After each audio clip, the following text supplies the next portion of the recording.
दोस्तों जिन भाइयों का एग्ज़ाम 1 जुलाई को सेकेंड शिफ्ट में था और जो उसमें क्वेश्चन जीएस की पूछा गया था, मैं उसमें से कुछ क्वेश्चन को लाया हूं। दोस्तों उसमें से कुल 25 जीएस के क्वेश्चन पूछे गए थे। मैं उससे एग्जैक्ट 18 क्वेश्चन को मैं लाया हूं दोस्तों, और मैं अपने बोर्ड पे लिखा हूं। तो दोस्तों जिन भाइयों का एग्ज़ाम था वो अपना क्वेश्चन को मिला सकते हैं कि क्या ये सेम क्वेश्चन एग्ज़ाम में आया था या नहीं आया था। तो दोस्तों और जिन भाइयों का अभी एग्ज़ाम में लेट है, जैसे अगर किन्हीं का एग्ज़ाम 2 दिन के बाद है, 4 दिन के बाद है, तो दोस्तों उनके लिए क्वेश्चन का एनालाइज करना बहुत ज़्यादा ज़रूरी है, क्योंकि उनको फिर पता लग पाएगा कि क्वेश्चन कहाँ से आ रहा है और कौन सा विषय से ज़्यादा क्वेश्चन आ रहा है। दोस्तों अभी तक हिस्ट्री से ज़्यादा की संख्या में क्वेश्चन आते आ रहा है। दोस्तों 1 जुलाई का फर्स्ट शिफ्ट में दिया था हिस्ट्री से 8 क्वेश्चन, और इस बार 1 जुलाई की सेकेंड शिफ्ट में दोस्तों दिया था 7 क्वेश्चन आया था, ठीक है। और उसमें से सबसे ज़्यादा क्वेश्चन आ रहा है दिल्ली सल्तनत से। तो चलिए दोस्तों हम लोग बिना किसी देरी के हम लोग इस वीडियो की शुरुआत करते हैं। तो दोस्तों पहला क्वेश्चन है कि बंगाल की खाड़ी से कौन सा तूफान आता है, ठीक है। दोस्तों 1 जुलाई की फर्स्ट शिफ्ट में भी तूफान से रिलेटेड क्वेश्चन था, ठीक है। उसमें था दोस्तों कि ताउते नामक तूफान का नामकरण किसने किया था और कब आया था। तो दोस्तों वो आया था मई 2021 में, और उसका नामकरण किया गया था म्यांमार के द्वारा, ठीक है, जो केरल, गोवा, महाराष्ट्र के तटों पर भयंकर बवाल मचा दिया था।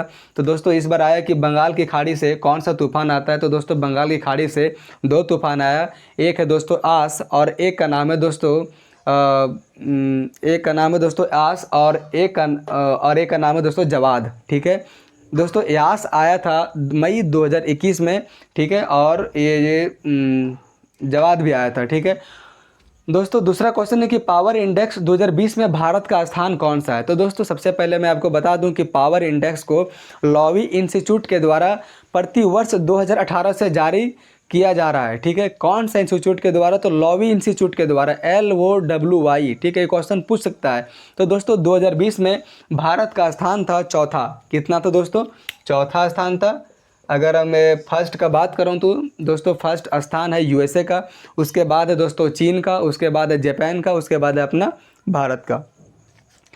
दोस्तों तीसरा क्वेश्चन है कि किस राज्य को मेलासेस बेसिन के नाम से जाना जाता है। तो दोस्तों मिजोरम को मेलासेस बेसिन के नाम से जाना जाता है। दोस्तों यहाँ पे जगह नहीं है, लेकिन मैं यहाँ पे लिख देता हूँ मिजोरम, ठीक है, कि मिजोरम को मेलासेस बेसिन के नाम से जाना जाता है। दोस्तों नेक्स्ट क्वेश्चन पूछा गया कि स्तूप में हर्मिका क्या होता है। दोस्तों 1 जुलाई की फर्स्ट शिफ्ट में भी स्तूप से संबंधित क्वेश्चन को पूछा गया था और इस बार भी पूछ दिया है। तो इस बार दोस्तों पूछा कि स्तूप में हर्मिका क्या होता है।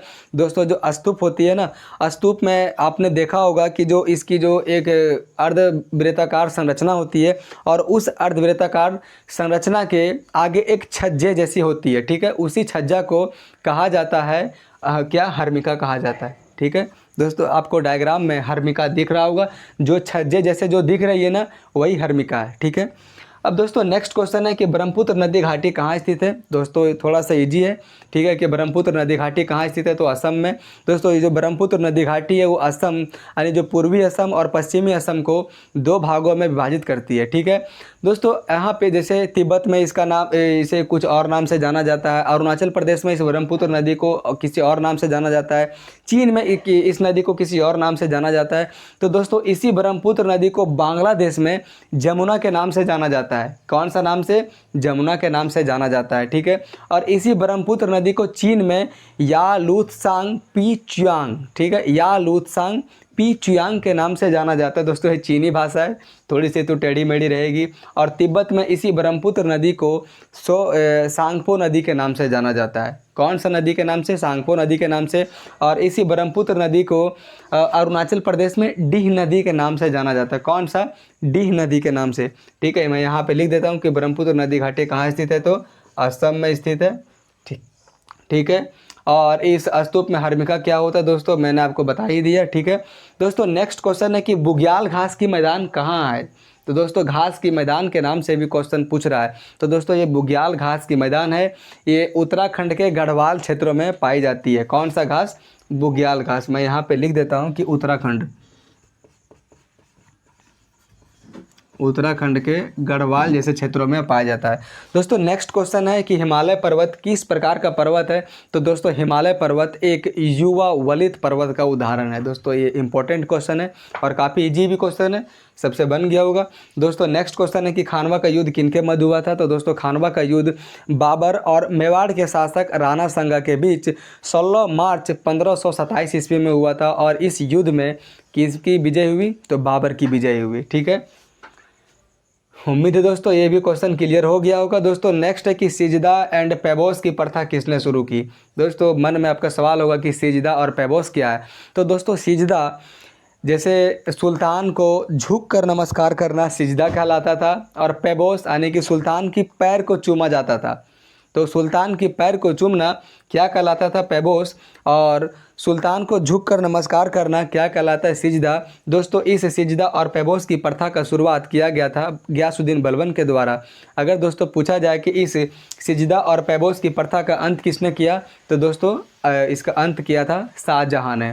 तो नेक्स्ट क्वेश्चन पूछ सकता है। ठीक है, नेक्स्ट क्वेश्चन है दोस्तों कि चार मीनार कहाँ स्थित है। तो दोस्तों चार मीनार हैदराबाद में स्थित है, सभी को मालूम होगा। दोस्तों इसमें क्वेश्चन पूछ सकता है कि इसका निर्माण कब किया गया था। तो 1591 ईस्वी में किया गया था। किसके द्वारा किया गया था। तो कुतुब अली शाह के द्वारा किया गया था। दोस्तों नेक्स्ट क्वेश्चन है कि दिलवाड़ा का जैन मंदिर कहाँ स्थित है। तो दोस्तों दिलवाड़ा का जैन मंदिर राजस्थान के सिरोही जिले में एक माउंट आबू नामक शहर में स्थित है। ठीक है, दिलवाड़ा का जैन मंदिर। नेक्स्ट है दोस्तों मोहम्मद गौरी के भाई का नाम क्या था। देखिए अगर एग्जामिनर को अगर फंसाना हो तो कैसे भी तरीका से आपको फंसा सकता है। आपने किसका शायद कहीं नहीं पढ़ा होगा कि मोहम्मद गौरी के भाई का नाम क्या था। हमें उसका भाई से क्या लेना देना भाई। इतने महान आदमी और इतने महान इतिहासकार हमारे भारत में पैदा हुए, उनके बारे में नहीं पूछा गया। ठीक है, तो दोस्तों फिर भी अगर क्वेश्चन आ गया, एग्जामिनर को अगर फंसाना ही है, तो दोस्तों मैं बता दूं इस मोहम्मद गौरी के भाई का नाम था घियाथ अल दीन मोहम्मद। क्या था दोस्तों, घियाथ अल दीन मोहम्मद था। ठीक है, मोहम्मद गौरी के भाई का नाम। दोस्तों नेक्स्ट है कि साजी की ढेरी प्राचीन कनिष्क स्तूप कहाँ है। तो दोस्तों साजी के ढेरी प्राचीन कनिष्क स्तूप पाकिस्तान के पेशावर में है। कहाँ पे, पाकिस्तान के पेशावर में। तो दोस्तों इस क्वेश्चन से हमें इस चीज़ की सीख मिलती है कि जो भारतीय परंपरा से रिलेटेड जो भी चीज़ पाकिस्तान में है उस चीज़ को आपको पढ़ लेना है, उससे क्वेश्चन आ सकती है। दोस्तों नेक्स्ट क्वेश्चन है कि किस चोल शासक ने राजाओं के राजा की उपाधि धारण की। तो दोस्तों चोल शासक था, एक चोल शासक था जिनका नाम था अरुण मोझी वर्मन। क्या था दोस्तों, अरुण मोझी वर्मन उसका वास्तविक नाम था। उसने खुद को, किसी के द्वारा नहीं, उसने खुद को अपने आप को राजाओं की राजा की उपाधि से नवाजा। दोस्तों अगर मैं बात करूं इसके संस्थापक के बारे में कि चोल वंश का संस्थापक कौन है, तो दोस्तों इसका चोल वंश का संस्थापक विजयालय है। दोस्तों ये क्वेश्चन आ सकता है, इसलिए आप इसे पढ़ लेंगे। ठीक है दोस्तों, अब पॉलिटी से दो क्वेश्चन आया था। ठीक है, एक क्वेश्चन आया था कि मौलिक कर्तव्य किस संविधान संशोधन के तहत जोड़ा गया। दोस्तों 1 जुलाई की फर्स्ट शिफ्ट में था कि मौलिक कर्तव्य कुल कितने हमारे संविधान में, मौलिक कर्तव्यों की संख्या। तो दोस्तों मौलिक कर्तव्यों की संख्या हमारे संविधान में कुल 11 है। दोस्तों इस पर पूछा गया कि मौलिक कर्तव्य किस संविधान संशोधन के तहत जोड़ा गया। तो मौलिक कर्तव्य को 42वां संविधान संशोधन 1976 के द्वारा जोड़ा गया। अच्छा अगर पूछा जाए कि किसकी अनुशंसा पर इसे जोड़ा गया, तो दोस्तों सरदार सुवर्ण सिंह समिति की अनुशंसा पर इसे जोड़ा गया। अगर पूछा जाए कि मौलिक कर्तव्य का वर्णन हमारे संविधान के कौन सा भाग में है, तो दोस्तों इसका भाग 4 के का में वर्णन है। अगर पूछा जाए कि मौलिक कर्तव्य का वर्णन हमारे संविधान के, भारतीय संविधान के कौन से आर्टिकल में वर्णन किया गया है, तो दोस्तों हमारे भारतीय संविधान के अनुच्छेद 51 के का में यही मौलिक कर्तव्य का वर्णन किया गया है। वर्तमान में इसकी कुल संख्या कितनी है, तो 11 है, और इसे सरदार सुवर्ण सिंह समिति की अनुशंसा पर लाया गया था। ठीक है, उम्मीद है दोस्तों सब कुछ क्लियर हो गया होगा मौलिक कर्तव्य से संबंधित। ठीक है, अब दोस्तों दूसरा क्वेश्चन पूछा गया कि किसी अपराध के लिए अभियुक्त किसी व्यक्ति को स्वयं अपने विरुद्ध साक्षी होने के लिए बाध्य नहीं किया जाएगा। ठीक है, जैसे मान के चलिए अगर कि कोई व्यक्ति अगर गलती किया है तो अपने से सफाई दे पाएगा। ऐसा नहीं कि अगर वो व्यक्ति गलत किया है तो अपने आप को सफाई नहीं देगा, उस व्यक्ति का अधिकार है कि अपना सफाई खुद से वो दे। तो ऐसा अनुच्छेद में, कौन सा अनुच्छेद में वर्णित है, तो दोस्तों जो इस बात का वर्णन हमारे भारतीय संविधान के आर्टिकल 20 के सब सेक्शन 3 में किया गया है। ठीक है दोस्तों, इसमें से 2 क्वेश्चन और बनेगा। ठीक है, जो इंपॉर्टेंट है, अगर 20 का 3 पूछ लिया तो हो सकता है कि आगे वाला एग्जाम में आने वाले दिनों में 20 का 1 भी पूछ ले, 20 का 2 भी पूछ ले। आर्टिकल 20 का सब सेक्शन ए और आर्टिकल 20 का सब सेक्शन 2। तो दोस्तों मैं सबसे पहले आपको बताता हूँ कि आर्टिकल 20 का सब सेक्शन 2 में क्या कहा गया है। तो दोस्तों आर्टिकल 20 का सब सेक्शन 2 के तहत ऐसा कहा गया है कि अगर कोई व्यक्ति गलती करता है, ठीक है, मान के चलिए कि अगर कोई व्यक्ति अभी मर्डर करता है और अभी हमारे भारतीय संविधान में ऐसा लिखा गया है कि अगर जो व्यक्ति मर्डर किया है उसके लिए आजीवन कारावास का सज़ा दिया जाए। लेकिन अगर एक व्यक्ति किसी व्यक्ति का मर्डर कर चुका है, लेकिन अगर उसके बाद हमारे संविधान में ऐसा व्यवस्था किया जाता है कि जो व्यक्ति मर्डर करता है उसको फांसी की सज़ा दे देना चाहिए, तो नहीं, उसे फांसी की सज़ा नहीं दिया जाएगा। जो व्यक्ति जिस समय गलती करता है उस समय जो हमारे संविधान में लिखा गया उससे संबंधित सज़ा, बस वही सज़ा उसे मिलेगा। अब मैं दोस्तों बात करता हूँ आर्टिकल 20 का सब सेक्शन ए। तो दोस्तों आर्टिकल 20 का सब सेक्शन ए में ये कहता है कि अगर कोई व्यक्ति गलती करता है तो उस व्यक्ति का गलती से संबंधित अगर दंडित कर दिया गया है एक बार, तो उसे दोबारा उसी गलती के लिए दंडित नहीं किया जाएगा। ऐसा किस में वर्णित है? तो आर्टिकल 20 का सब सेक्शन 1 में वर्णित है। दोस्तों क्वेश्चन को ज़्यादा लंबा देखना नहीं है, बस आपको मतलब क्वेश्चन को खैर पूरा होने के लिए तो चाहे तो लंबा हो छोटा हो तो उसे तो लिखना पड़ेगा ना। अब दोस्तों साइंस में 2 क्वेश्चन मेरे पास आया है दोस्तों कि स्त्री कैंसर क्या है। तो मैं आपको बता दूं कि स्त्री कैंसर पुष्प का मादा जनन भाग है, ठीक है। अब इसमें और क्वेश्चन पूछ सकता है कि स्त्री कैंसर के ऊपर का भाग क्या कहलाता है। तो दोस्तों स्त्री कैंसर के ऊपर का भाग को वर्तिकाग्र कहा जाता है, जो आने वाले एग्जाम के लिए मोस्ट इंपॉर्टेंट है। और दोस्तों आयत हम की मिलान करें, जैसे कि विटामिन ए की कमी से कौन सा रोग होता है, विटामिन बी की कमी से कौन सा रोग होता है, विटामिन सी की कमी से कौन सा रोग होता है, विटामिन डी की कमी से कौन सा रोग होता है। तो मैं आपको बता दूं कि विटामिन ए की कमी से रतौंधी होता है, विटामिन बी की कमी से बेरी होता है, और विटामिन सी की कमी से स्कर्वी रोग होता है, और विटामिन डी की कमी से रिकेट्स रोग होता है। तो दोस्तों मुझे उम्मीद है कि आपको ये सेशन बहुत अच्छा लगा होगा।